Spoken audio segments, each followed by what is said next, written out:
Okay. Yeah, and Is that your passion? No, but that's what's the most popular. That's right what's now. popular right Yeah, now. Yeah. back when I first started up, high performance was my gig. I just anything that went faster, whether it was as long as it was an engine, that was important to me. I went to automotive engineering school. Left high school in my senior year, went to automotive engine school and did that, and then became a laborer for several years, and then finally got the machine shop job in Clearwater, Florida, U.S. Performance. That was 1984, and I moved down here. Well, So, where you originally from, Rob? Out of St. Louis. St. Louis. One of the Budweiser guys that was working down here for Budweiser got a job and moved up to St. Louis. And he had a bike, and he's seen all the bikes out in the front yard, so he decided to stop by one day. And we started talking. He says, "You should come down to Bike Week, for Daytona." And I said, "Well, that'd be kind of hard for me to make it." And anyway, he gave me an opportunity to go in 1983, so I took it, and everything worked out good. Yep, came down here and did 2 weeks of vacation and moved down. That was 1983, and moved down here Christmas in 1984. now Rob is work with Easy Rider from the get-go back in the day, but he used to build high performance power sled pulls. The sled pullers. Yeah, Tampa Bay Ray was the one that made me famous. Tell us about that, Rob. I mean, what is that all about? Well, how did you get started in that? They had the Easy Rider Rodeo, and it showed up in Tampa for 1987, I think it was. And Tampa Bay Ray, the local boy, he went ahead and did the whole tour, and I kept reading about him in Easy Rider, and then he showed up at the shop. So he said, "Can you build me an engine?" It's like, yeah, this is so cool, because I get on the ground floor of the Easy Rider Rodeo circuit, and that's what happened. We built a 108 cubic inch shovel head engine and beat Boss Hogg, the first time that Boss Hogg was ever been beaten in 3 years. So that kind of set me in motion. Me and Ray, we had a good time. Now, what was a Boss Hogg? Because we are here at Boss Hogg Radio, man. We got to find out more about that. I didn't even think about that. The first trike was called Boss Hogg, and they also later on Easy Rider built Big Toe, which was a joke off of Bigfoot, because they had the monster truck, so they built a monster trike, and that was called Big Toe. Now, when you talk about sled pull or high performance pull like that, that's a special kind of engine. It's a special kind of transmission. It's a trike with big wheels, and it's set up a lot different than a regular motorcycle. Oh yeah, it's a 3-wheeler. It's competition only. It's a solid axle in the back. You're in one gear for the whole time. It's 200 feet, and you want a lot more torque. So that's why the Harley engines work so good. And what were the rules in that? It's like, who pulls the most weight? It was 200 feet, and whoever pulls it the fastest, or full pulls. And we set the trike up. I mean, we set the sled up, because now I'm the field boss, but we set it up to where we want them to almost come to a stop about 175 feet. Because if they're going too fast, they get to the finish line, and they're side by side, because we're racing them side by side. It's not one at a time like the truck and tractor pulls you see on TV. So it's a lot more exciting than that. Yeah, and are they doing that much these days, or what's going on with that? Well, we had 3 rodeos scheduled. The one in Bloomsburg was just canceled because it's Pennsylvania, Bloomsburg, Pennsylvania. And then the 2 other ones will be Fowlerville, Michigan, and Chillicothe, Ohio in August. So it looks like those 2 are still on. And you're working still with the rodeo? You go on the tour? now I'm the field boss. I'm the one that takes care of the rodeo tour. Not the rodeo tour. I'm the one that takes care of the field.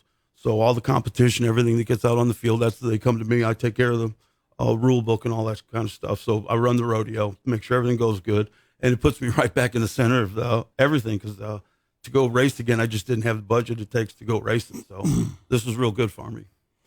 When you talk about the track, I mean, you're talking about keeping the track right. Is that keeping the dirt flat, or everything needed? All the machines, or sometimes tractors. Sometimes you got to dig it up to make to make a better pulling surface. It's 200 feet, and they give us like 80 feet wide, so we got to pick the best place. We got to set that up. But there's also the barrel races, the tire ride, which is really exciting, because it's a 100-foot race one way with a girl on the tire. She's carrying a potato. He's got to stop and get off the bike. When he gets off the bike, she takes off running, and she's got to run 100-foot back to the starting line and put the potato in a bucket. Now, this is pretty good, because there's 2 girls out there running as fast as they can.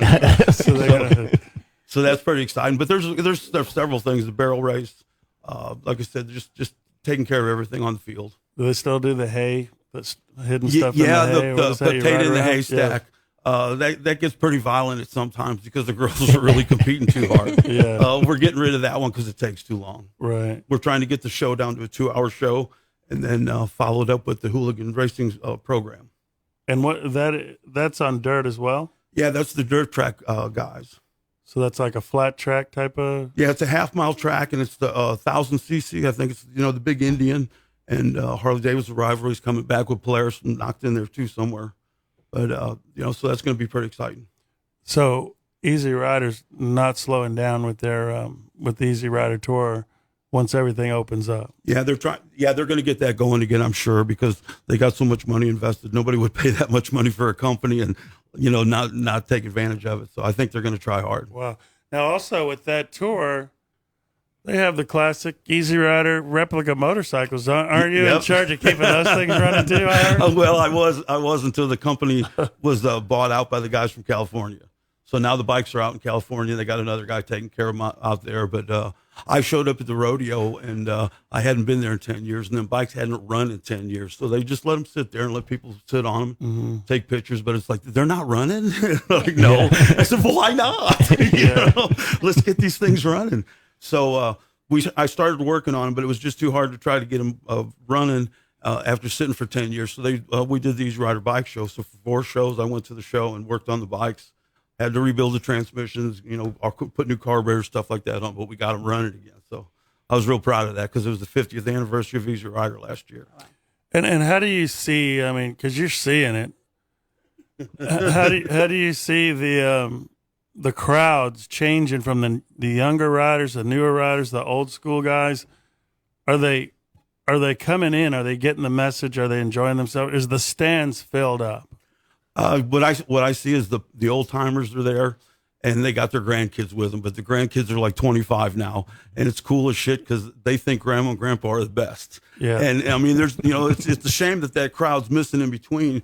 But between grandma and grandpa and the motorhome and the kids out back and putting dirt in each other's tents with the fucking with the back wheel going on, I seen that and I thought that's so stupid. It's like we used to do that, But the kids are out there, the young guys, they're loving it. They're getting it going again. I brought the Just for Kicks contest back. Nobody was doing that for years because everybody's got a push button, so nobody wants to know how many times you can start it with the button. Right. But the Kickstart contest is pretty big again. So I'm real proud of that to bring that back. So are you seeing new riders coming too, not just the old school and their grandkids, or what demographic of women, people of color, the diversity? Is it coming there yet, or they're just sticking marketing towards the their core demo? Well, it's still like the Woodstock crowd for bikers because when you get into the campground, it's a free lifestyle. You can walk around naked if you want. I mean, as long as you're not doing nothing wrong, it's okay. And so that's I don't think that's changed a lot. I don't think they're trying to pull anybody in so much. But like I said, the bikers that have been there forever, because you get everybody that says, "Oh, I've been to Chillicothe 29 times," or whatever, and they're all proud of that, and they all got the patches and pins and that. Mm-hmm. But now they got the grandkids, and the when they have the concerts, the place just packs out. They had several. I mean that to me was surprising because I didn't realize there was going to be a concert in the middle of the rodeo, but it worked out pretty good because about 5,000 people showed up. What kind of bands are they bringing in? Still some of the big ones. Who's the old guy? That's everywhere. I gotta laugh for a second. Give me a second. Some of the bands. Some of the bands that they bring in. You know what? I'm gonna pass on all of that. Okay. The Fried Brothers band is the great, but the rest of I couldn't tell you the names because but I'm there to party. So they had the Fried Brothers actually from California. Yeah, the Fried Brothers are big with those these dudes riders. Are awesome. Oh, they are. They're just right there. All his concert's not only just a concert. He talks about biker events. He tells you about the songs. It's incredible entertainment. Yeah, if anybody doesn't know about the Fried Brothers, I mean, they're from California. They're 2 brothers, actually. Two brothers. One of them did pass away, though. Tommy passed away about 6 or 7 years now. What music they played, the biker lifestyle? Because I was in, where were we at? We were in Laughlin at the bike rally there, and that's where I met them. I saw them playing. They have a lot of different type of, they have he plays the fiddle, violin and stuff. But yeah, man, what cool American music that those guys originally play. And I approached them, of course, and got them to be on Born to Ride the Music Volume 1, and it was in year 2000. We did a CD with 17 different biker bands I met in my travels, and Fried Brothers were one of them. Yep. And we continued to play them a lot on the show, especially we did the Sturgis episodes. Their music is just so cool to show riding with their music. Yeah. And, they have a great following too, man. They're real heavy in the biker world and on the West for sure. They don't get over here on the East too much. No, that's the Chillicothe. They made it to Chillicothe, Ohio twice. And, like I said, it was real special to see him there because he's been around forever. He knows everybody. And he just gets up there and entertains for the whole time. He talks about motorcyclism. Yeah, man. And Charlie Betchel is another guy we want to dedicate this show today to him because he passed away just recently, and he was a Bikers Inner Circle guy. Think we have a break coming up? Yep, we've got a break coming up. First break. Don't go anywhere, folks. We've got more Born to Ride Radio coming to you right after this.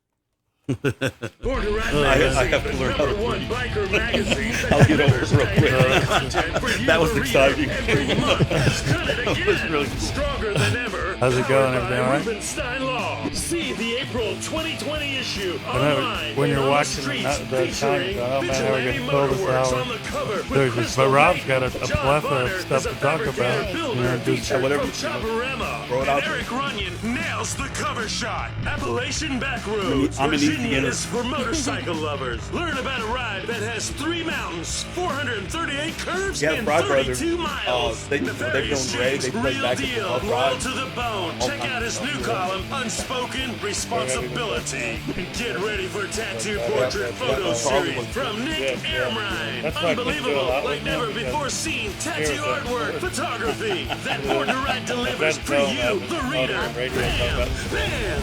Plus more content, more dynamic images, 8 pages of Bike Week 2020. And did you see Miss Liberty? The Yeah, Rubenstein Law Cartel Bagger build that was everywhere I at see. Bike Week. And time for an industry report. The Phenom, Tiny Trailer Nation. Randy Klaus That delivers was the the first time I met him. He's a hell of a networker, you know. He was. Man, Oh, yeah. I really respect that guy. I think they should make a statue of him, put it out in Sturgis at the That would probably work. Because he was one of those guys that was just, at the Buffalo Chip. just happy to see, man. Yeah. He was, just like all of us, we don't go out in public on our bad days. People Yeah. ask me, why didn't you answer the phone? Because you didn't want to hear the fucking mood I was in. That's why I didn't answer. Right. But then the next day, we're all happy again. Yeah. I mean, we're going through some shit right now, though. So if you guys want to get Rob some questions, and I'll pop in whenever. Welcome back to Born to Ride Radio this Thursday evening. It's May 14th, 2020. You're listening to Born to Ride Radio on the Boss Hogg Radio Network. I'm Fester Jenkins. I'm Mama Dukes. And we've got Ron Galletti and Rob in the studio here Ron. from Rob. Oh, Rob. look at it. I'm looking right at it, too. Wow. What'd you say, Rob? Ron. Ron and Ron? I used to get Ralph on the phone all the time. Ralph, I said, yeah, Ralph it'll be. I'm looking right at it, too. Okay. So we're going to bring up Charlie Bretchel. Well, just we wanted to memorialize him in a way and just tribute to Charlie, people who know him out there. What I do is as a publisher and a marketing guy and promotions, I had so much respect for Charlie because he was always out there making new friends and, and just networking. And, he just put that movie together and, had the second one done and, just what a great guy. So, we lost a really good part of the biker world with losing Charlie. He was be considered a big magnet because when he showed up, a lot of people came with him. They did the movie up there at Barry Wardlaw's Akron Engineering. That's where they did the Rough Boys movie. Finished all that up, and that was a great party that I didn't make it to. Mm-hmm. And but yeah, Charlie was exciting. He was always fun to be around. That's for sure. I met him out in California in Sacramento, and he was the band that weekend for the Easy Rider bike show. So I got to spend basically 4 days with him because when you're done at the show, you go back to the motels, hang out at the bars or whatever. So it was a lot of fun. He's a motorcycle guy. Yeah, man. They even went to Russia and stuff, and Yeah, they he did all kinds of stuff. He did all that. They're making the movie, and he was the one who brought out the word motorcyclism. What's your problem? He says, I got motorcyclism problems. So that was Charlie. He was always, he always had his guitar. He did the Choporama stuff. He was exciting. And he died on his motorcycle. So, just God bless you, Charlie. Yep. The rumor I heard, there's, a corner that he's been on 100 times, but he did have trouble with the bike back tire or something. So they think that maybe when he come around the corner, he slid out. That's the only thing that makes any sense, because it was, it was somewhere that he'd been 100 times, like everybody always says, just maybe proper, bad motorcycle maintenance, maybe some oil in the road, who knows? But that's what I heard, and that makes sense to me. So it's sad to say that, but he went out on wheels. Yeah, man. Speaking, you just brought something up, motorcycle maintenance. You deal with a lot of people and a lot of stuff. I know you specialize in motors, but what do you see these guys riding today that they just, what's going on with their motorcycle and their maintenance procedures, or what can we all learn from that? I'm probably guilty myself. My battery's dead right now at home, and my tire's probably low on air. So that's probably the biggest thing. Yeah. If you got a 21-inch tire, it only takes a month for it to run low on air. So stuff like that. But if you wash your bike once in a while, you get a chance to touch everything. Check the belt, check the chain guard, make the belt guards nowadays, check all that stuff. But you get to touch it physically. So that's probably like the best thing you can do if you're working on your own bike, or you go ride your bike every Sunday, whenever. But that's probably it, because whenever I get done building a bike, I always like to wash it myself, because that way I get to check everything, make sure everything's tight. You can feel the vibration, stuff like that.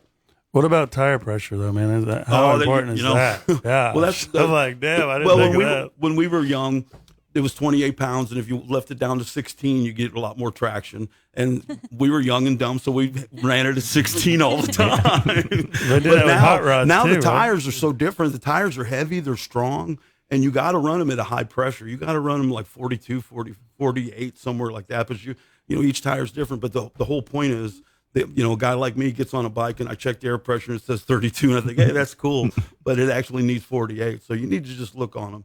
If you're riding a modern bike, you probably got 42, 48 pounds. But that's something to keep an eye on, probably once a month. Yeah, and some of the, I ride a street glide, man. It's hard to get under the back tire to check the damn, just the air. It's hard. It's a two-person job. It's like back it up, stop. Okay, now I can see it. Right. You go down there. And then if you're at the place where you're getting air, then you got to do all that. No, you got to. I recommend you get your own personal tool. Go to this, go to the shop, buy whatever you need so you can check it yourself. Because when you get to that gas station or service station, they ain't got one that'll fit. And, there's nothing more, know. Oh yeah, because you got to get it on there and you got to get it around. Yeah, do I got 40 spokes or 80? And then you would need what? Then you need like 8. You got too many. Then you need like 8 quarters, or so you got to have all the quarters, and then the machine doesn't work, and you go, damn it. Then you got to go get more quarters again to the next place, and man, it's a pain. Yep. Yeah. Just hang out with your shop. Get they usually let you check your air pressure, stuff like that. But everybody needs to check their own bike, make sure everything's good. And running with bad tires and bad brakes is pretty cool when you're young and dumb. But we don't need to be doing it now. Right. I'm past all that. Yeah. If I get up to 120 ever again, I'll be happy. Or I don't need to, but if I get up to 100 at the end of the exit, I'm done. That's good for me. Now I'm good for 70 the rest of the way. Right. And I just came back from bike weekend, Daytona, and these guys are going 95 and 100 past me, and I'm just, now I'm the grandpa. I'm having fun. Well, you got to enjoy the ride. It's like everybody's in a hurry to get places, and sometimes it's really nice to relax and just enjoy observe, the ride. And enjoy the ride, observe, and one of the most special rides I've ever had was in the sidecar of Tampa Bay Ray's bike. We took his 98-inch sled puller, put a sidecar on it, and during bike week, we were going downtown, and it's like, how are you going to get down there, Rob? Because I had a bike waiting for me downtown. I said, I need a ride. Ray said, get in the sidecar. And at first, I thought, I don't want to ride in the sidecar. I got in the sidecar, and let me tell you, that's the coolest ride there is. Yeah. You ain't got to worry about nothing. Yeah, and speaking of Tampa Bay Ray, fill us in. Who is Tampa Bay Ray? Because he's kind of legendary too. And you know what? That dude, I've seen him go down the track on nitro burning drag race. Nitrous oxide. Yeah. Yep. Tell Nitrous us a little oxide. bit about Ray. You might even have a story about Ray. You could share. There's a lot of stories about Ray. Maybe you can throw one out there. I'll throw, this will be the easy part. He was one of Joe Retner's buddies back in the early days. So let's get on. But Tampa Bay Ray, in 1987, he did the rodeo tour with Easy Rider. In 1988, he came to me to build him an engine. But he's been a sled puller. He's been he's been a biker. I call him the John Wayne, and he's been doing it forever. He goes to all the different events, and he wore the top hat and the nose ring, and he was one of the first guys to do that. And everybody recognized Ray from that. And he's about what, 6 foot 6'4", or something, 6'5". Yeah, He's the John Wayne of that area, and he's just the nicest guy you'll ever meet. He looks intimidating, but he's nice as hell. Business owner. I mean, his own shop there, right there. What, on Hillsborough? Yeah, he had him and Robert Wilson had a shop together for a while. Rob Wilson, the Hogg monster The Hogg himself, monster. Right? Yep. Didn't he just post some pictures of him? Yes, bike, I did. Eddie Crowder. I remember that crew, man. The Hogg monster was. Did. Robert came down to the shop and helped me build that 98-incher with the 4-speed transmission. He helped me put all that together, and then he went home and assembled the bike. He found a real good painter, and that bike was just incredible. It was fast, pretty, and it was ahead of its time at the moment. It was trend setting, I guess. Yeah, man, and he inspired. I know the Hogster and building motors. Well, and stuff. Eddie Crowder. Yeah, that was like a I don't want to call it a club, but that was a bunch of guys that got together and built the bikes, and all that. And when Robert passed on, Eddie kept it going, and Eddie's doing real good with the bikes now. Yeah, he's got a real nice shop. He does, man. He's on it every time I see her. You need to come over to my place and do some filming over here. And do some. I go, I will, man. We have to get over there. I swear, because Eddie and the Crowder family is just a staple in the biker community and a staple of good American people, them tugboat guys and the ship guys. And he's lost a couple of brothers, and I was so happy that years ago I wanted to do a Crowder story on all the brothers riding and the father, and we got to do that. So we have it, and Bob's gone, and his other brother. I can't even remember the names anymore. It's been 25, 30 years. Yeah, but I broke my back in 1997 and kind of faded away. I had a real nice shop going, and after I broke my back and my wrists, I couldn't be a machinist. I couldn't build the engine, so I moved out of town, and for 20 years I was out there in Darby, Florida. So I finally got out of there, which was sometimes I want to blame it on the location, but the economy wasn't there either. So now I'm over at Donnie Huffman's over there off of Decent Road. And he's still doing the racing, and I'm doing the engine building. So everything's good. You talk about a freak of nature, man. I mean, Donnie Huffman is that guy he can ride anything as fast as it'll go to the limits, and he usually wins every time. I mean, he's been around motorcycles forever, and his dad is an icon. One of the real legends still. The guy raced on the beach like Bob Fletcher. Him and Bob Fletcher were buddies. They were good friends. Phil Peterson. Guys like that. They're a dying breed. And Don, I know, is still riding. He's a legend. You get to see him much? I get to see him all the time. And he's kicking butt. He's the Don Garlitz of the motorcycle world. I mean, he's there every day.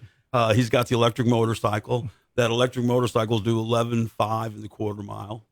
Donnie found out right away. He got the live. That live wire. Donnie's got 25 national championships. Yeah. Mr. Huffman started his shop in 1971 in Lakeland, and they were the family staple. And if you noticed, all the shops now, if they don't have a family name, it's because they were sold out and they go to the town name. So now it's Lakeland Harley Davidson.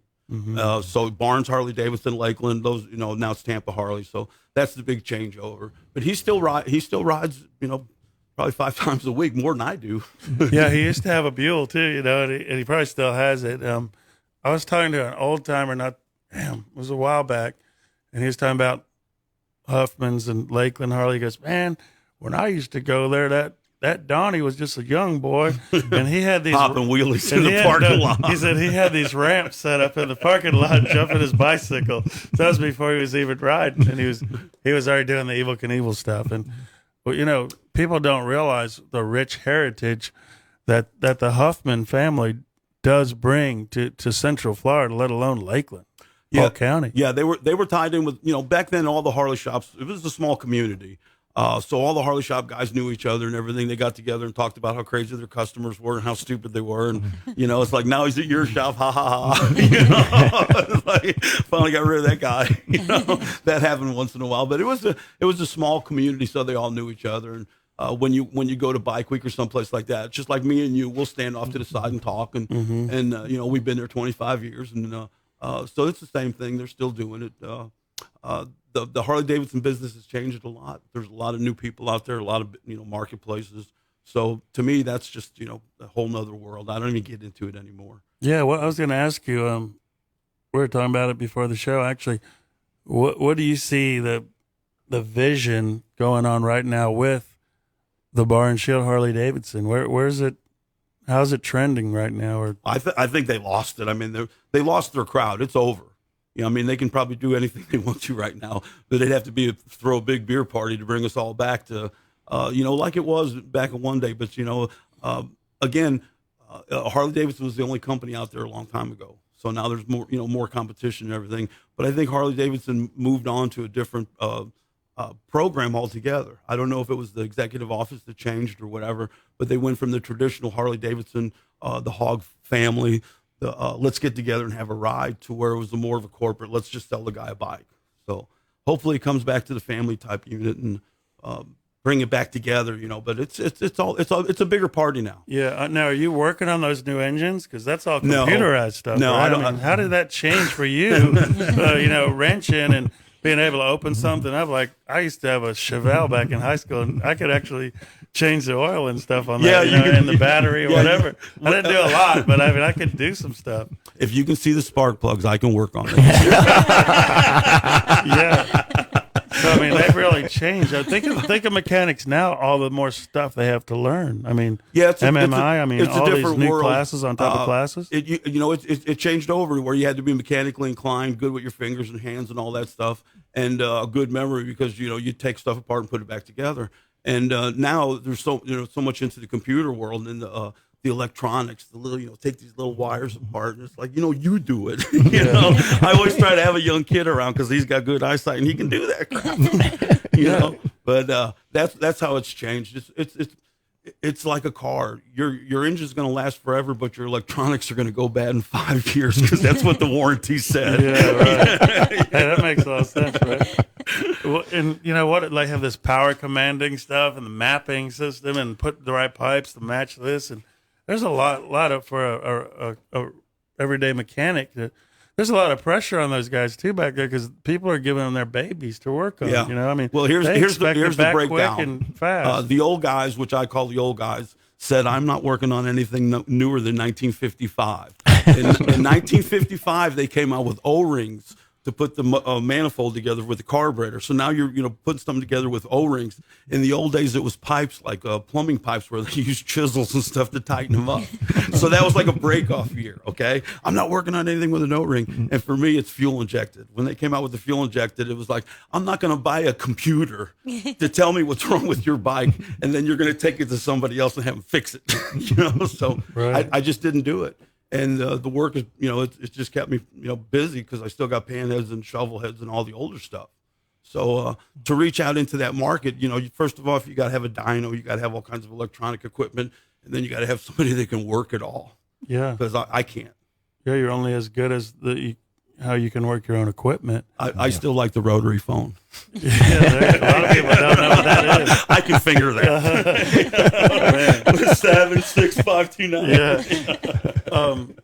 But earlier you mentioned the panhead, and I know you love panhead. So tell people that don't know, or just refresh us, how great that overhead sound of a panhead, right? It's a different sound when you're going down the highway. But tell us about that panhead. What was the error there too? Well, the knucklehead was 36 to 47. The panhead was 48 to 65. Both of them had combustion. Let me start over. Both of them had hemi-dome combustion chambers. So you got to imagine a baseball getting smashed into the bottom of a softball, the top side. So there's a big, it's just a big power band, and they made a lot of power, but they also wasted a lot of gas. So they put out incredibly nice tune on a straight pipe. And the difference in the pipes be the difference in the tunes. And in the old days, two guys on some panheads could go down a highway and go, get to where they're both on the torque, and the two engines would harmonic together. You'd hear them go, row, row, and then finally they get to the harmonic and row, row, row, going up a mountainside. It was incredible. And you'll never get that from the newer bikes because they don't have the deep, what do you call it, the reverb. So that was really cool about it. Yeah. And then the shovel head was basically the same as the pan head, only it was newer aluminums, newer valve location, better manifolds. But they sound real good too. You just need a long straight pipe on them. And then some of the most sought after stuff are in it, the knuckleheads. Well, the knuckleheads are bringing big money now. Yeah. Well, tell us a little bit about the knucklehead motor and why is it bringing big money? Well, it's 1936. I'm not sure how many they made. I think they made like 3,000. I'm talking out of school now. But the amount they made are probably all back on the road now. Because if you got a pretty good, close to original 36 knucklehead, it's worth $100,000. Wow. So yeah. The parts are outrageous. The barn find stuff, right? Oh my God! I found a lever out of one of my piles, and the guy says that's a 36 only. So we sold it for $525. I'd have taken $50 for it the week before. I didn't know. So the guys are out there; they all know this stuff, and those are the real hardcore guys, the older men with money. The panheads are really cool, but they're bringing $30,000 now for an all original panhead. But it's a cool bike. I mean, if you're going to pay that much money for it, you can go ride it. You don't have to work on it or touch it. You can just go ride it for 10,000 miles. Wow. And guys, Swaparama out at Webster Flea Market. Every first Sunday of every month, they would do a swap meet. Right. And so I had to take Rob out there with the cameras rolling because if you're gonna go to Rome, you better take a Roman. So, but I knew we were gonna get some magic, some golden magic that day. And man, I tell you what, these old timers, they're kind of grumpy and they're kind of sitting there like they're selling old parts. They're like, you got to pull an interview out of them. So, if you don't start talking to them, they're not going to say hi. Yeah, so they're just sitting there. So I go, okay. Rob just goes up, finds a few things, and starts saying, "Oh, this is a 42, whatever. This is this, and this the reverse gears." And all of a sudden, these old timers go, "Whoa, you got their attention." You know what you're talking about. So right away, bam, they were ready to really talk because they knew this man wasn't wasting their time, and he knew as much or more. I mean, he could go on a giant thing and find we're going to talk about that more when we come back. The golden finds that Rob and the fun we had at Webster Swaparama. We had to have a target. So the target was reverse gears for Harley Davidson. That's a pretty rare market. We killed it. We'll be right back with more. Don't go away. So that's some good stuff right there. You guys right? ain't talking near enough. No, we're keeping this is good for a podcast. Yes, this is very, very good. This is really good because you can get into stuff that most people can't talk about. Yeah, thank you. I don't have, I just got to get, get after it, and it's easy.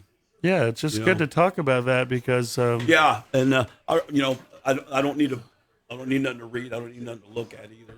Yeah. That's just ask me a question. That's what I always tell people. Just ask me. Yeah, the knowledge you have though, man, is. I'm good right now, baby. It's just really, really important. Well, what are we going after next? Here? Yeah. I mean, what do you want to talk about next? Oh, we're going to talk more about a little swap meet stuff. Okay. We'll go back to motors and whatever you want to talk about. Motorcycling, it's good to relate to stuff that people don't know about. Or stuff that really people like. That performer. We'll talk more about how to get more out of a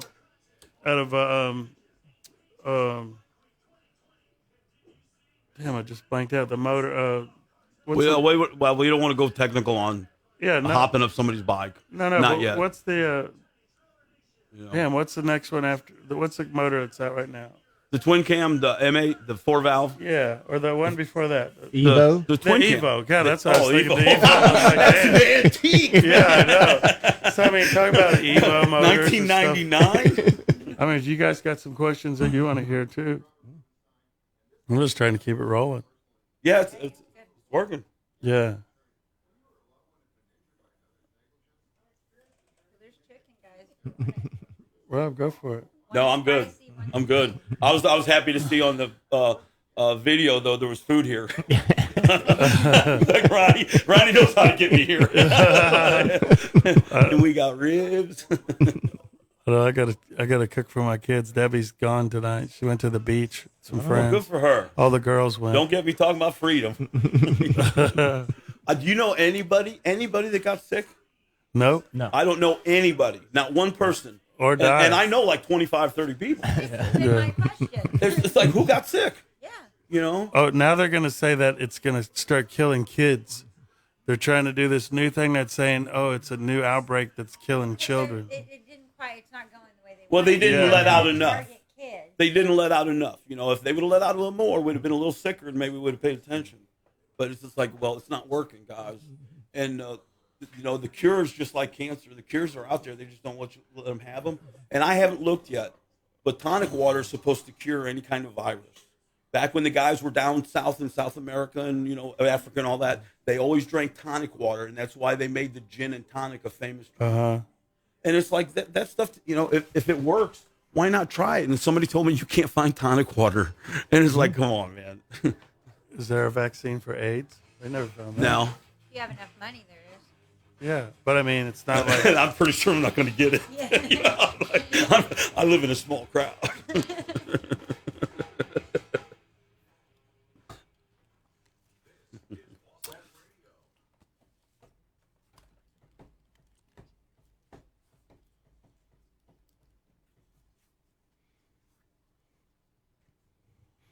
That's right. Welcome back to Born to Ride Radio on the Boss Hog Radio Network. I'm Fester Jenkins. I'm Mama Dukes. We got Ron Galletti in the studio and Rob from R&R Cycle. R&R Cycle. They're out of Lakeland, right? Yes, out of Lakeland now. I've always been Tampa. Even when I moved out of town north, I was 25, 30 miles north of Tampa in Darby. I still said Tampa, Florida, because everybody knows R&R Cycles from but now, Tampa, Florida. now you're in Polk County. Yeah, it's weird. There's something in the water in Polk County.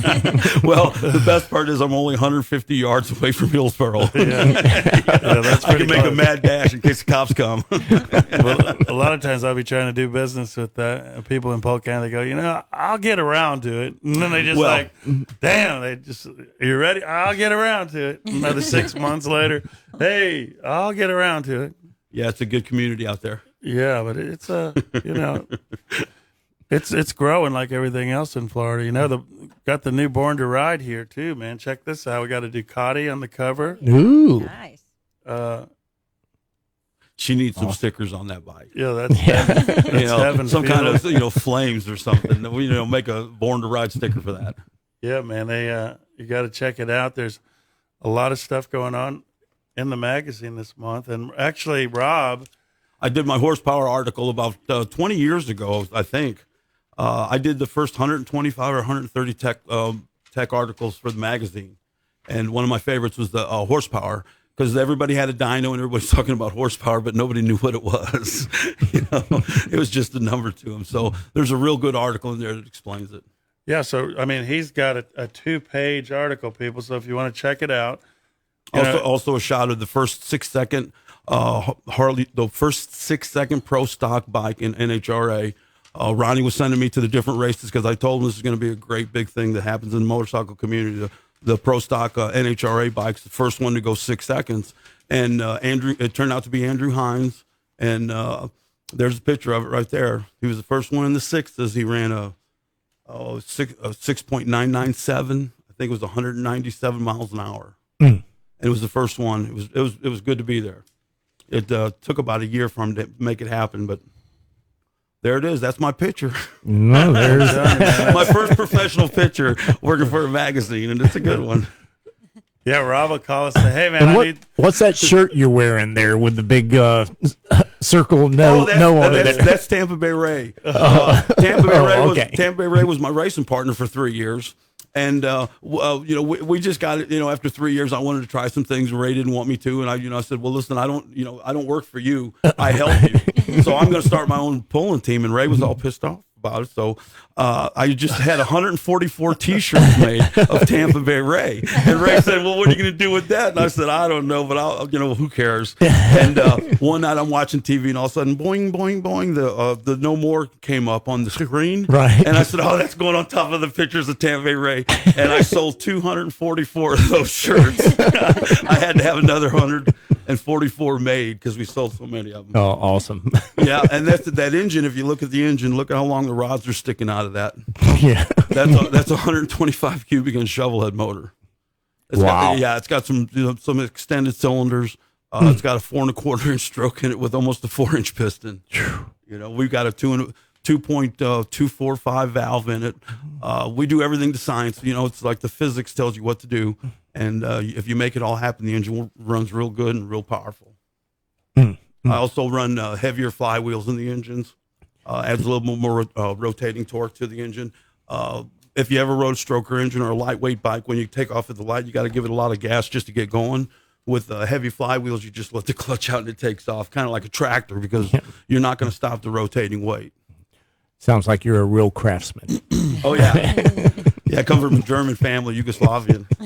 And my grandpa taught me how to use a broom, and it has paid off several times when I went to work for somewhere. And he said, as soon as you learn how to use the broom, you can put that engine together. It's like, well, baby, tomorrow I'm putting that engine together because I can clean up. Well, that's important to have a shop. You gotta keep it clean. Got to keep your parts clean. Yep. But it's May, so in Born to Ride this month, we wanted to, say Happy Mother's Day to all the moms out there. Everything they do. We sat down for dinner Mother's Day, and I said I wanted to say something, before we ate, and I think I said something like, "Mother is the temple of life. Mothers are the temple of life, because they bring life and they give life, and we only have one mom." So, there's a couple of stories in here of women who ride, diversity of biking women, who ride motorcycles. So we wanted to, just definitely acknowledge women who ride, but then we also, guys, can't forget Memorial Day. And honor our veterans who gave all. And America is now, I think, more patriotic than ever, with the times that we're seeing. And motorcycling, Harley Davidson, and building motors like Rob does is like apple pie, man. And it's like Let them run. It's what America's about. And man, Rob, we went to the that swap meet at Swaparama. And we're talking about these old timers, and they're kind of grumpy, but as soon as Rob came in and started pulling gold out of their stuff, that they go, "How did you know that?" And these are old timers lighting up. I mean, they were like, we had them cutting promos and smiling and doing interviews, but because Rob just kind of hypnotized them with his knowledge. You got to talk to them. You got to ask them a question. You got to pull them out of it because they're just standing there and they're watching everybody watch them. So when you finally ask a decent question, they're happy to talk to you about motorcyclism because they love it too. That's why they're still there. These guys could sell all that crap in one big pot and make 10 grand, but instead they come back month after month with the same crap just because they need someplace to hang out. So they like it too. You just got to talk to them, ask them a question. Mm-hmm. What do you think about the Boss Hogg estate here? The farmer's market, the flea market every Wednesday right here. They have the massive, unbelievable deals. You'll find all kinds of cool stuff, but we're thinking about maybe incorporating a motorcycle, not only a big motorcycle event for the veterans that we're working on, but I think it'd be cool to do maybe a swap meet a couple of times a year, man. Is this not a cool place to do it? Oh, it's big enough and it's laid out perfect, Yeah. I mean, the swap meets are great. People love them. So I think it's a great place. There's plenty of room, set it up, set the bands up. I think we could do a rodeo too out here. I know we can. I know we We're can. planning that. He's like, Boss Hogg in the house. I know some people with trikes. I still got 2 of them. I got the 108 trike that Linda rode. The first race, my wife was the first lady puller, and the first race she raced, she won the race. So that was pretty cool. Yeah, she got into the top 10 of the championship that year with 14 rodeos, and we only went to 6 of them. So she kicked butt every time she showed up. You know, and that was nice because we got a good paycheck from both sides of it. And but it also put one of my fresh motors out there when Tampa Bay Ray said, "Well, you don't need to be running that. You know, you don't need another motor." So we gave him some competition, stole some money from him. That's why he didn't like me for a couple of years. Yeah, I remember Ray, like when Roscoe used to do the Roscoe's drags. You know, those were a great time. I was there one time when Sonny Michalowski, his rim broke, the front rim broke on his run. Oh, wow. And he went all over the track, and, you know, he survived, but the bike was demolished, and the rim actually broke on him. Yeah, because that's I'm sure it was a street rim for his, you know, drag racing. And thought, you know, was hoping that it would not be on the ground very much. Yeah. And that track, you know, but you got to slow down sometimes. Man, that track was short too. Yeah, there's Donnie Huffman's got a great video of him going down the track. It's a single gear. He's got the GoPro on the back. That's a great shot. You should put that on the show sometime. Oh, really? This was way before that was GoPro. I don't even know, but he's got one where he's going down the track, and I thought it was Roscoe's. It might have been, but this was this was like 96, 90. Well, that's 20 years ago. Yeah, I think Donnie started racing in 97. 25 years ago, man. I mean, I'm not going to add it up. Roscoe, talk about another legendary guy. Roscoe's Chili Challenge right down the road here, guys, off of Knights Griffin Road. Yeah, we're going to bring Roscoe in here too one week because he's a legend.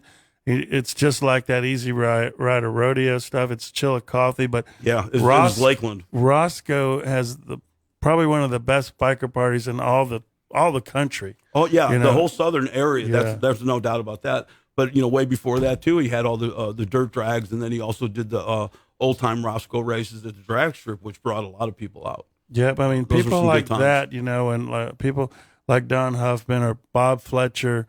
You know, one thing about Bob Fletcher, he was a veteran. He had Fletcher's Harley Davidson in Clearwater. We all tried to interview Bob, and he's like, "Yep, nope, yep." He's really short. I got a good interview out of him over at the Quaker Steak that one weekend. Well, that's right, because you start talking about motors and motorcycling. Yes, you got to, you got to pluck them. You know, it's like you're fishing. You got to ask them a question they know all about and they want to answer. It was so cool because we went back in the back and he had his tools and where he worked on his stuff and all the old school trophies and stuff, and he just felt at home. He just opened up. But really, you know, even Reinhardt used to work for him at the time, and he's got a shop too. A great guy. Oh, he's a racer, no doubt. Yeah, his sons, his family. You know, he's really promoting a really good track guy. racing. Yeah, need to do some more stuff with that guy. But one thing I noticed is the people who work for Bob Fletcher were in awe of him every day because he was such a great man. Well, he had teacher. He had Bob Morelli working for him, who was one of the top NHRA. Back then, NHRA raced a bunch, but.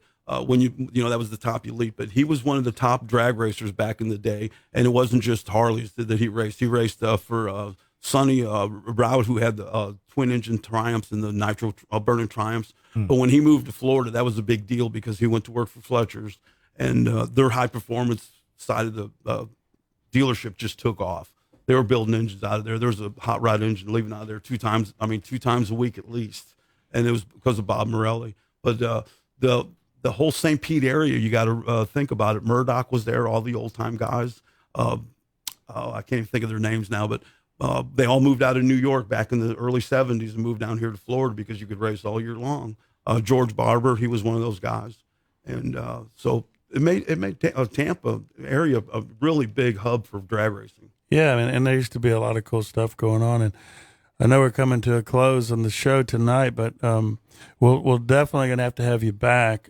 Maybe you could bring some parts so we could shoot when you could talk about some motor to bring a display, stuff, you know, but I wanted to bring something simple stuff. like, you know, the pistons, just show you the different sizes from the first ones back in 1969, the little tiny ones all the way up to the big ones. But I didn't have time to get all that together, and I didn't want to do anything half-butted. Yeah. Okay. So you promise you'll come back, Rob? Oh, yeah. This is a great time. Because we could even pull a bike in there. I'm good for 2 more hours. Come on. We're just getting started. I'm just learning how to breathe.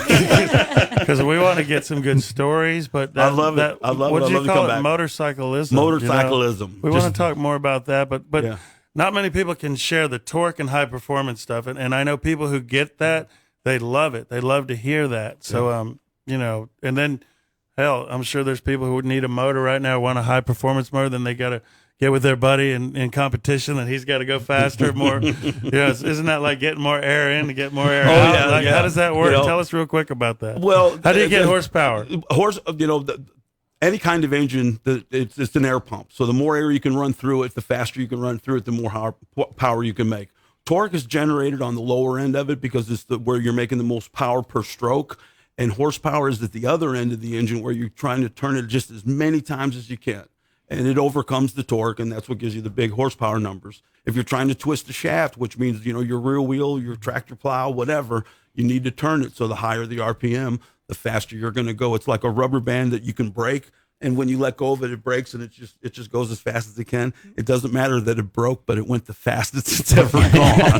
That's what's important. What about a chain versus a belt? The chain's easier to change sometimes. Well, definitely. If you're going to run high horsepower, you got to have a chain. If you're going to be ratchety on the throttle, you got to have a chain. Belts usually break because of the snapping motion. They don't break because they're under power or you're hitting the brakes. They break because of the jolting, the high frequencies, I would call it.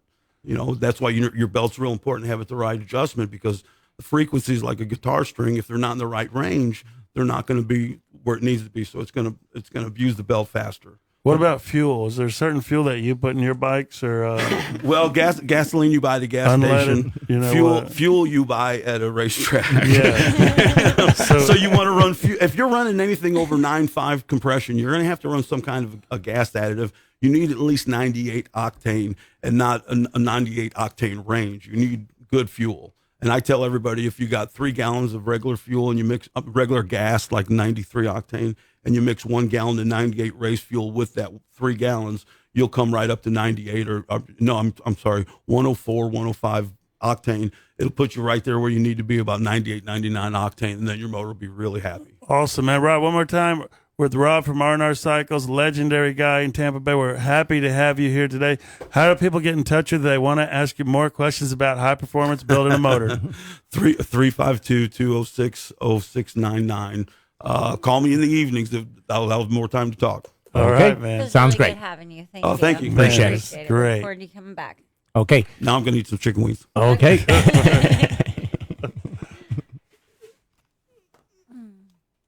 That was a great show. That was easy. Man. It goes by so fast. Like, I looked down, it was like 7:21. I know, because I was looking when it was 7 after. I'm going, how are we going to keep this going?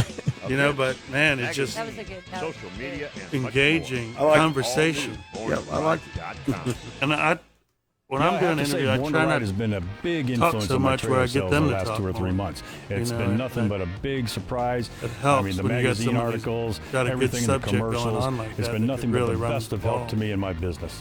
That really makes it great. Your business Because becoming people now invisible? could listen to that and they could really get something out of that. Relationship today with Born to Ride. Call 888-795-5779. I like it. That was easy. I just, the first round, I wasn't breathing fresh. And I thought, man, give me a break, Ronnie, give me a break. Let me catch my breath. I thought you were on something.